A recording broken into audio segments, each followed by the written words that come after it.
Do you also feel like you're stuck in a loop, repeating the same tasks over and over?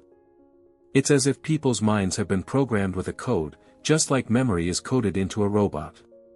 Humans have become robots, performing the same tasks repeatedly. They are neither interested in other things nor do they think of doing anything different. In today's audiobook summary, we will learn how you can become more productive, how you can access the full potential of your brain, and understand why we unconsciously do things we shouldn't. This book also shows us the way to tackle such problems. With its help, you can stop living a robot's life and learn to think and understand like a human. It teaches us how to make better decisions in our daily lives and how to break free from our mental cages. Friends, if you haven't subscribed to our channel yet, please do so and become a better version of yourself. So, let's begin this book summary. You must have often heard that we feel safe in a crowd. But have you ever wondered why we feel insecure when we are alone? The reason lies with our ancestors, who learned many things by imitating their herd or protected themselves by staying in groups. For example, if you encounter an animal and don't know if it's dangerous, but you see people around you running, you start running with them, thus surviving. When an accident happens on the road, many people gather around. Slowly, the crowd grows, and when you pass by, you also feel like stopping to see what happened. Even though it's neither useful nor enjoyable, you see everyone going and unconsciously join them. Similarly, we believe that if many people are doing a task or believe in an idea, they must be right. If all our friends start liking a particular fashion trend or a website, we gradually start liking it too. Marketers use this to attract you. Additionally, we prefer to think the way everyone else is thinking. When a child misbehaves in class and the teacher asks who did it, no one speaks up. Those who want to speak, see others silent and become quiet too. When your internet is slow, do you also repeatedly click the link like everyone else? Have you ever wondered why you grunt loudly when lifting something heavy? Do you think clicking a link multiple times will make it open faster, or shouting will increase your strength? We want to control everything and believe we can, but in reality, we can control very few things in our lives. For example, when stuck in traffic, we honk loudly. But will honking clear the traffic? If that were the case, horns or speakers would be installed instead of traffic lights. Many people claim to be experts and predict the future based on their experience. But when the predictions of 300 financial experts were evaluated over 10 years, it was found they were only slightly better than predictions made by a machine. So, understand that you cannot control everything. Stop focusing on them and think about what is truly in your hands. Recall the last time you failed at something. What was the reason? Now, recall the last time you succeeded. What was the reason? You can answer these questions however you like, but most people believe their success is due to their own hard work and qualities, while failure is blamed on others or circumstances. 93% of drivers believe they are better than average.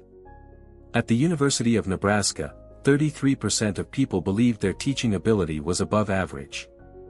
The key point is, if we talk about average, 50% of people should be above average and 50% below. If 93% were truly better drivers, the average itself would be higher. In a study where people were given a personality test and scored on different traits, they agreed with the high scores, claiming they were indeed good in those areas, but dismissed the low scores, saying the test was wrong. This shows we all tend to overestimate our abilities.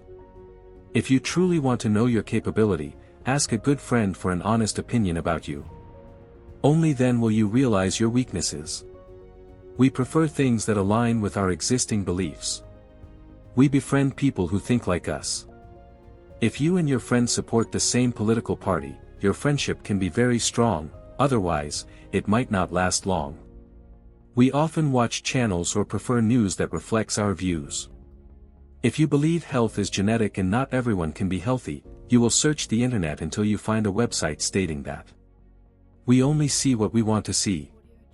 We absorb a lot of information and unconsciously discard what we don't agree with. Many people believe in horoscopes, which often contain general statements that have a probability of happening in our lives at some point. When they see it happening, their belief strengthens. To avoid these problems, start watching or listening to things that challenge your views and try to understand to what extent they are correct. Who doesn't like movies? Many people watch a movie every day, which is of no real use to them, and they never get tired of it. But if we ask them to read books for just 30 minutes daily, most won't do it. They know reading can improve them, yet they don't do it. The reason is we prefer to watch or listen to exciting and fun things. If a murder happens somewhere, we won't look in the newspapers to see what the police were doing or how people commit such crimes without fear despite the laws. We rarely hear about how we can improve these situations. Newspaper people know this and present such news as stories, so people buy their papers daily for spicy stories. Furthermore, we tend to believe things that are less likely to happen. For example, if you are going for an exam and someone says the paper might have been leaked, you won't think, maybe it hasn't. You will believe it because the possibility of a leak is low, and it not leaking is high. This kind of thinking can be dangerous for doctors. Symptoms of some dangerous diseases resemble common fever. When a doctor sees those symptoms, their mind thinks of the rare diseases.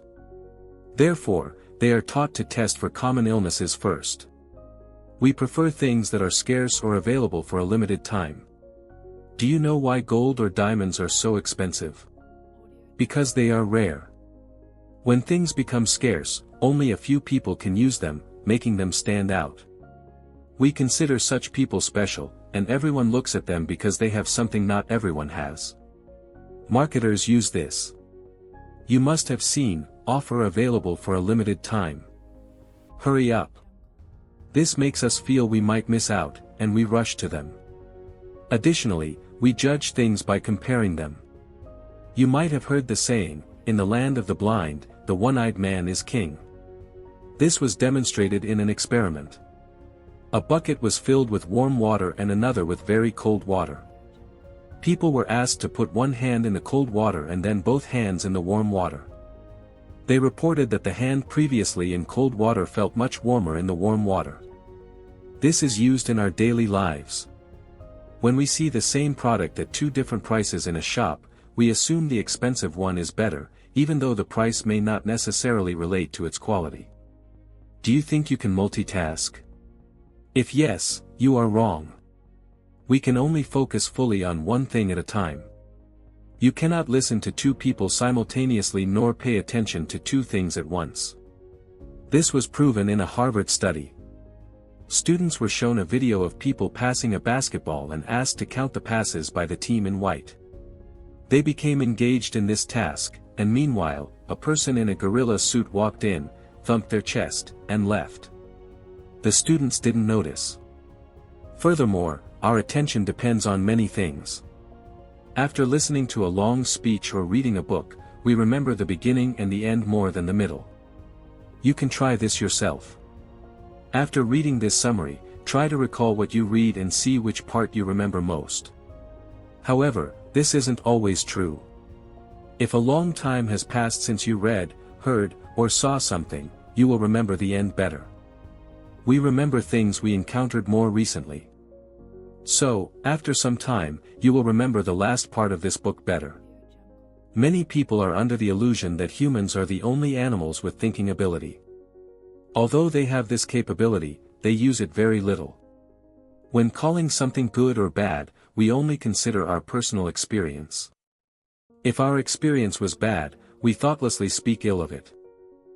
Before making any decision, we should list its pros and cons to see if it's good or bad for us or our society. But if asked whether we should eat packaged food, many would decide without much thought. When we hear packaged food, good or bad thoughts come to mind. You might think it's made with chemicals and preservatives.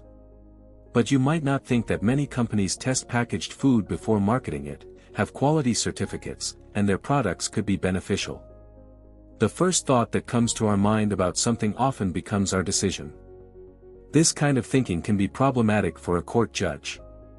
Therefore, both parties first present their cases through their lawyers, and the judge decides after hearing them. We like people who look good or compliment us. Do you know why film heroes always look smart and villains ugly? Because filmmakers know we prefer to watch good-looking people. We judge others by their appearance. We unconsciously start liking people who are beautiful or who possess some specific quality we admire, be it intelligence, age, or personality. In an interview, good-looking people are often hired. In school, good-looking children get higher marks. Even in the past, racism was based on color and appearance. White people placed themselves above black people. This mentality is deeply ingrained in us. Additionally, we like people who compliment us or mimic our behavior. Salesmen use this. They say, "Wow, sir, you look great in this dress, you should buy it." Salesmen often imitate us, they try to speak or gesture like us. This makes us feel they are like us, and we start trusting them. Having too many options makes it hard to decide what to choose. This feeling arises because we don't want to be proven wrong. We fear that our friends might buy something better. So, we spend hours searching for the best option among all, and none seem good enough. In an experiment, different colored nail polishes were placed in a shop. With fewer options, many people bought them. When the shades were increased, giving customers many options, it was observed that many left without buying any. Our brain always looks for the best. When it gets many options, it sees different qualities in each and can't decide what to choose. Moreover, decision-making causes stress. In an experiment, two groups were formed. One group was shown some products and asked to choose one. The other was asked to write their thoughts about the products. Then both were asked to put their hands in cold water. It was observed that those who had to choose could keep their hands in the water for a much shorter time because their willpower was depleted from decision-making. To avoid this, remove the notion from your mind that there is a best thing in the world. Look at your needs and make decisions accordingly. Ask your friends for their opinion about you, you overestimate your abilities.